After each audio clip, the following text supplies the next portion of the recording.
Hello and welcome back to Everything Boats with Captain Frank Lanier, where we discuss boats and boating, from maintenance and repairs to seamanship and safety, as well as everything in between.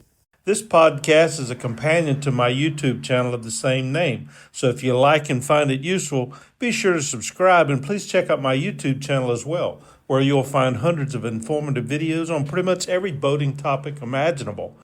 Today's podcast, damage control, how to keep your boat from sinking.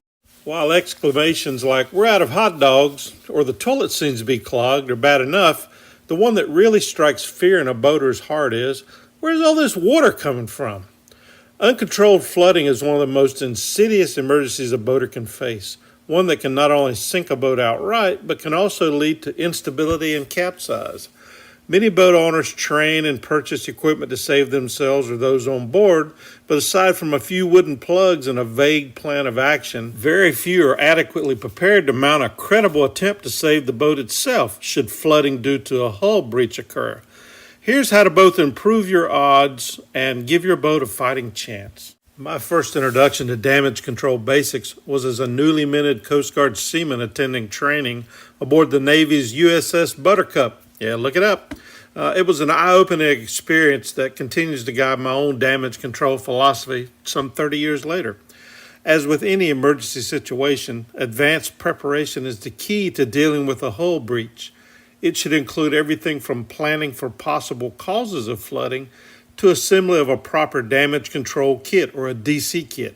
Damage control itself can be categorized into a number of steps, from prevention and preparation to damage assessment, control, and temporary repairs.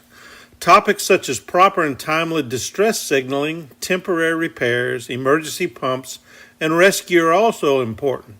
But the focus here is to find, access, and stop, or at least mitigate, the source of uncontrolled water entry into the hull. The focus is also on fiberglass hulls, although many of the techniques can also be applied to other vessels. Flooding fun facts. Well, they're not really fun, but they are facts you should know. The volume of water that enters a boat is proportional to the square root of the depth of the hole and the square of the hole's radius.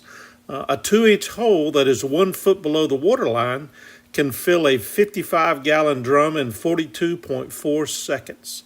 A 1-inch hole that is 2 foot below the waterline is forcing your boat's weight to increase at 240 pounds per minute, or 4 pounds per second. And as the boat fills with water, the effective hold depth increases, forcing faster water ingress. Early detection is crucial when dealing with flooding. The more time you have to address the problem, the better chances your boat and possibly you will survive.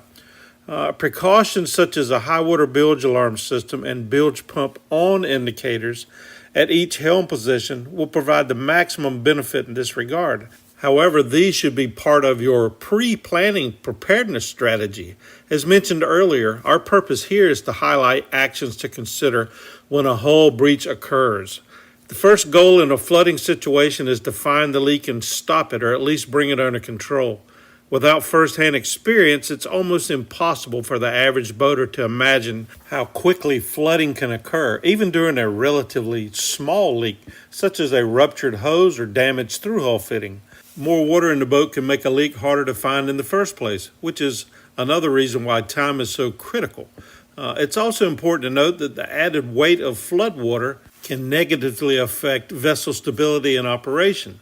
This additional weight may also give you an early sign that you're taking on water as the boat becomes more sluggish, harder to steer, and slower or behaves differently. Hull breaches. Hull breaches can be divided into two broad categories: structural breaches and below the waterline equipment failure. A structural breach of the hull typically occurs as a result of impact damage from grounding or collision with an object, although failure of the hull due to other reasons, severe delamination, broken stringers, and inadequate design, can also happen. Flooding due to equipment failure can include anything from a broken seacock to a ruptured hose. While equipment failure can often be traced to improper installation or lack of maintenance, there can also be some crossover between the two, such as a rudder loss or stern drive damage due to grounding. Assembling a damage control kit. The two best things to tackle a hull breach with are a cool head and a well thought out damage control kit. From shower curtains and beer can koozies to t-shirts and throw pillows held in place with your foot, most every boat will have something on board that can be used for damage control in a pinch. While such on-the-fly repairs can be effective, why risk being unable to MacGyver a solution in an emergency when you can easily buy or assemble a proper damage control kit beforehand? A DC kit should be tailored to meet the needs of your particular boat. A small runabout will obviously have neither the space or need to carry the same kit as an offshore cruising vessel. All boats should carry some form of damage control kit, however, which should be stored in a readily accessible, dedicated bag or container labeled damage control kit. There's no hard and fast rule of what they should contain, however, the time to think about it is now. Here's a good starting point for assembling your own damage control kit. Number 1, 2 or 3 waterproof flashlights. A mix of handheld and headlamps works great.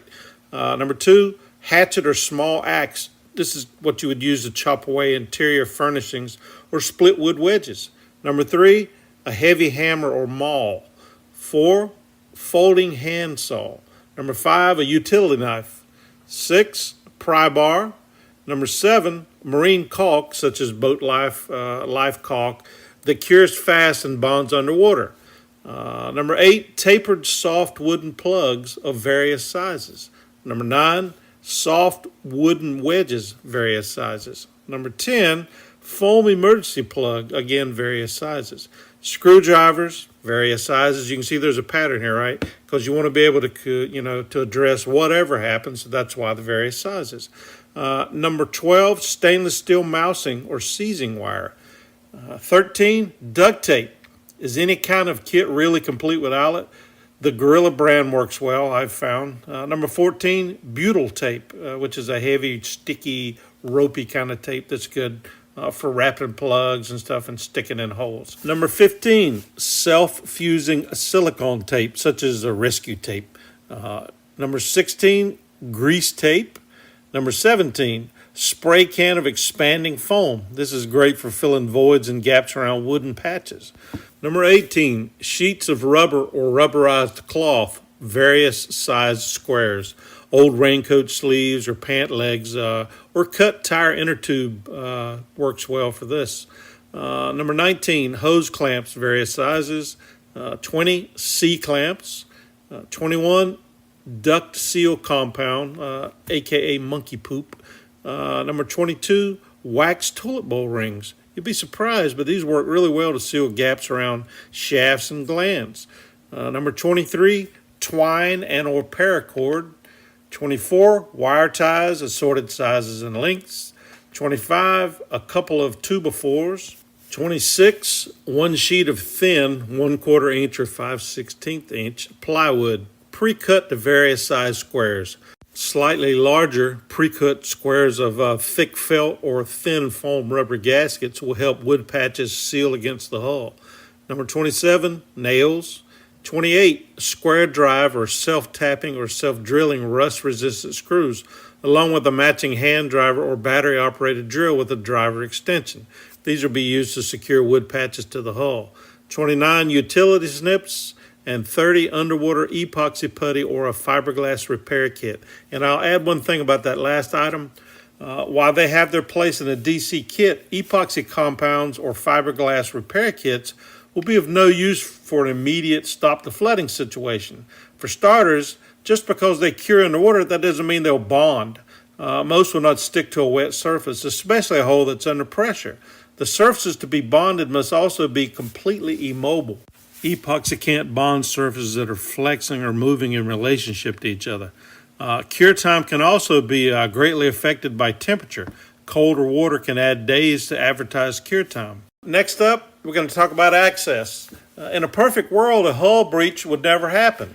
But if it did, it would be in an easily accessible location.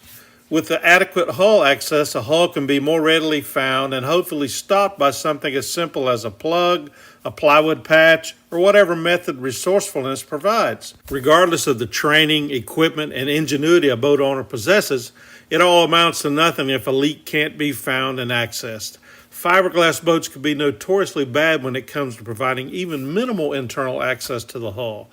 The use of one-piece pans and liners almost guarantees a crew dealing with a structural hull breach will be faced with water gushing from multiple holes for wire runs, piping, or ducting, and no clear idea of just where the damage is located. The best option in such cases will likely be battlefield type surgery to remove internal furnishings and cut access holes into the liner in efforts to expose the hull and find the breach. One reason that having the proper tools, saws, pry bars, and axes readily available when needed is imperative. Despite your best efforts, access to a leak may be impossible due to either location or a leak being already underwater by the time a problem is discovered. In such cases, isolating the space to prevent flooding of the entire vessel is the preferred option, although only for boats with watertight bulkheads, something not found on the vast majority of recreational vessels. Another possible option might be gently beaching the boat if you're close to shore, assuming the hull configuration is suitable for it. It's safe to do so, and there is nearby soft sand or mud bottom. Just keep in mind that beaching the boat may increase incoming water flow, something that must be considered against the benefits of successful beaching. Once a leak is found, next up is a realistic assessment of the damage or nature of flooding, as well as the odds of successfully addressing it. In some cases, flooding may be stopped by simply closing a seacock. Others, such as a structural breach, will likely not be as easy. While the hope when tackling a hull breach is that it can be completely sealed, the reduction of flooding to a manageable level is the most likely scenario. The difference between the two is that a leak can be managed by bilge or emergency pumps, while flooding cannot and will eventually lead to sinking unless addressed. In addition to ascertaining the extent of damage, another part of this initial assessment is danger to the crew should they attempt a repair. Damage rarely occurs under ideal conditions, which means other factors such as darkness, heavy weather, loss of power, poor access, rate of flooding, etc., must also be considered when making the decision to attempt repairs or make preparations for abandoning ship. Suspect areas. Unless you've struck something, run aground, or know where the breach is located, the first places to consider are all hull penetrations below the waterline, such as seacocks, stuffing boxes, shaft, and rudder glands. Other weak areas to check include shaft log hoses, the section of hose joining the shaft log to the shaft gland or stuffing box, hose clamps, as well as hoses located in out-of-the-way areas, toilet intakes, sanitation discharge hoses, cockpit drains, and the like, that may not get looked at on a regular basis, although they should be. If you have struck an object or grounded, then that would indicate where the initial search would begin. Pull up floorboards, open hatches, and clear lockers in efforts to determine where the leak is coming from. Controlling the flood. Once the damage has been evaluated and a determination made that it's safe to proceed with repairs, now is the time to apply your training, preparation, and ingenuity. Impact damage to a fiberglass hull will likely result in a jagged, uneven split rather than a nice round hole, so don't be afraid to use your imagination. That bacon sheet slathered with caulk and screwed into place may be the perfect patch. You also don't need to worry about neatness or how pretty the repair looks. It's only temporary and just needs to be effective at stopping the leak. Once the flooding is stopped, you can always go back and improve the strength of the repair if needed. Foam or expansion style plugs can be jammed into smaller holes. Stuffing rubber sheeting, towels, or rags coated with marine caulk or similar items into them can also be effective. These can also be wrapped around wooden plugs and wedges before driving them into place, which helps fill the hole, provide a better seal, and keep the plug or wedge in place. Wooden plugs and wedges should be of soft wood such as pine or fir. Soft wood wedges can be more easily split to fit different hole sizes and more readily conforms to irregular hole sizes. Softwood also compresses when driven into a breach and will absorb water and swell, improving the seal. You can also use multiple plugs or wedges to seal large or irregularly shaped holes. Items such as cushions or mattress can be used to plug larger holes, as can plywood patches, which can be nailed or screwed into place. As water will be entering the hull under pressure, plugs and patches may also need to be shored or braced into place. That's the purpose of the aforementioned Tubiforce. However, free your mind and think outside the box when the need arises. A boat hook, a table leg, or even a sturdy shower curtain rod can also be used in a pinch. In some cases, a collision mat, sail, piece of canvas, or even a heavy trash bag, if strong enough to be used and not sucked in, can be lowered over the side and held into place by straps and water pressure. While this type of emergency repair may be worth a shot at certain cases, a large breach or one that can't be located, for example, my personal preference is to concentrate on repairs that can be attempted from inside the hull. The effectiveness of a collision mat or similar item can be hampered by hull shape, heavy seas, or even location of the breach itself. Another downside is that effective deployment will also likely require that somebody enter the water to place and secure the mat in position. Not a desirable option even under the best of circumstances. A split or ruptured hose or pipe can be wrapped with tape or rubber strips secured in place with hose clamps, twines, or wire ties, while a failed seacock or through hull can be sealed with a plug. It's also good to remember that sink drains and other above the waterline through hulls can become submerged due to flooding, possibly allowing water to back siphon into the hull if not plugged or otherwise secured. Finally, I'll close with this. As with all safety training, the time to learn damage control techniques is before they're needed. Planning and preparation beforehand will help ensure both you and your boat have a fighting chance should the need arise.